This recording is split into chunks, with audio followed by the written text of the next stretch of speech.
नमस्कार दोस्तों, मैं कमलाकर शनॉय। अभी मैं बाइकला ट्रैफिक पुलिस के पास आया था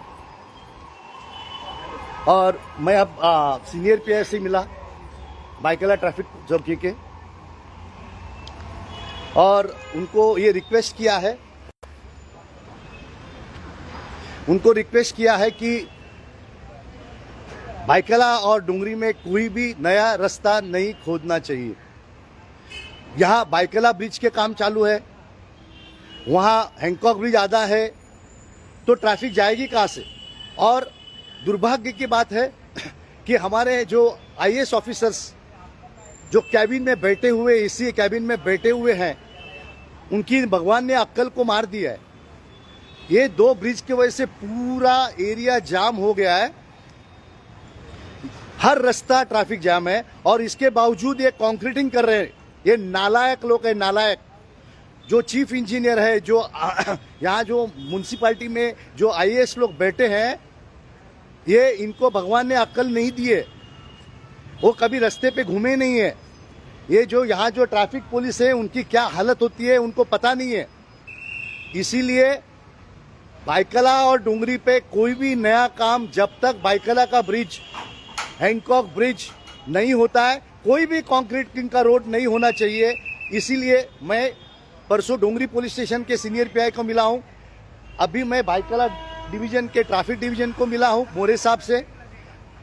उसी तरह मैं बाइकला पुलिस स्टेशन में पीआई मोरे को मिला हूं, और सभी को दरखास्त किया है कि कोई भी मेरे ऑब्जेक्शंस आएंगे तो ऑब्जेक्शंस बीएमसी को फॉरवर्ड कीजिए, और बीएमसी का इसके ऊपर रिप्लाई चाहिए।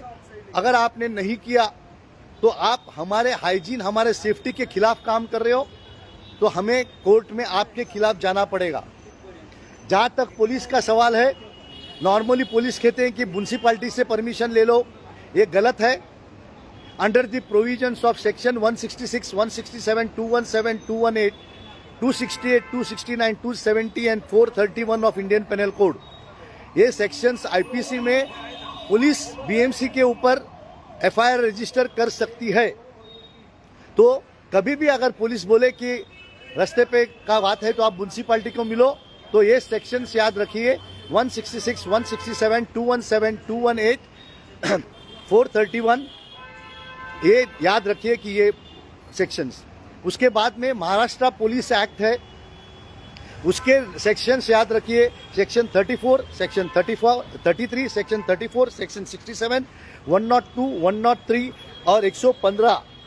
ये जो कलम है, ये ड्यूटी है पुलिसों की कि रास्ते पे कुछ भी तकलीफ है या रास्ते पे कुछ भी ऑब्स्ट्रक्शंस है तो इनको क्लियर करना ये पुलिस का काम है। और इसीलिए पुलिस आपको ये नहीं बोल सकती है कि बीएमसी को जाके मिलो। पुलिस को बीएमसी पे भी एफआईआर करना पड़ेगा अगर वो नहीं सुनते हैं तो बाइकला और डोंगरी के लोगों, जागरूक हो जाओ। जब तक बाइकला ब्रिज और जब तक हैंकॉक ब्रिज पूरा नहीं होता है, कोई भी रोड यहाँ कंक्रीटिंग के लिए नहीं होगा। और यहाँ तक मैं आपको बताता हूँ, मैंने वीडियो कल चीफ इंजीनियर को भेजा है, एकदम अच्छा रोड जो अभी नया रोड बना है वो तो कचरा रोड है। इन लोग they are demolishing, they are destructing the good roads and constructing the absolutely क्या बोलते हैं उसको, सब स्टैंडर्ड रोड्स। ये मैं ऑफिशियली कहता हूँ, और ये हमारे एडिशनल म्युनिसिपल कमिश्नर के सर में घुसना चाहिए, इसीलिए बात करता हूँ। तो लोगों जागरूक हो जाओ। ए वार्ड, अपना बी वार्ड और ई वार्ड, बाइकला और मुंबई अपना डोंगरी पे नया रास्ता नहीं होना चाहिए। इसके लिए प्लीज आवाज उठाइए, नहीं तो आप सभी लोग खाली डॉक्टर के पास सर्दी, खोखला और टीबी के हिसाब से मर जाएंगे, और हमारे आमदार खासदार कॉर्पोरेटर सो रहे हैं। ये काम किसका है? हमारे आमदार खासदार कॉर्पोरेटर का काम है। यहाँ जो अब इलेक्शन को खड़े रहने वाले लोग हैं, इनको इतनी भी अक्ल नहीं है कि क्या चाहिए, हमारा एरिया में क्या चाहिए, ऐसे अक्ल नहीं होने के बावजूद ये इलेक्शन में खड़े, तो इनको वोट देना है कि नहीं देना है ये आप सोचिए, या नोटा को देना है वो सोचिए। नालायक को देने के बदले नोटा को दीजिए, जिसमें अक्ल नहीं है, जिसमें शक्ल नहीं है, जिसमें मतलब कुछ भी नहीं है। ऐसे लोगों को चुन के दे के आप 50,000 करोड़ की जो बीएमसी है उसको बर्बाद मत कीजिए। ये हमारी है, ये जो इलेक्शन में खड़े हैं वो हमको बर्बाद करने के लिए आए, हमारे अच्छे के लिए नहीं आए। अगर इनमें अच्छाई का होता तो ये पहले ये काम करते थे, मगर ये नालायक लोग हैं। ये नालायक लोग खुद के लिए आए हैं, इलेक्शन खुद के लिए लड़ते हैं। तो आप सोचिए कि वोट किसको देना चाहिए और उसमें किसकी अक्ल है, किसका स्टडी है, किसको नॉलेज है और जिसको काम करने की आस्था है उसी को दीजिए। जय हिंद।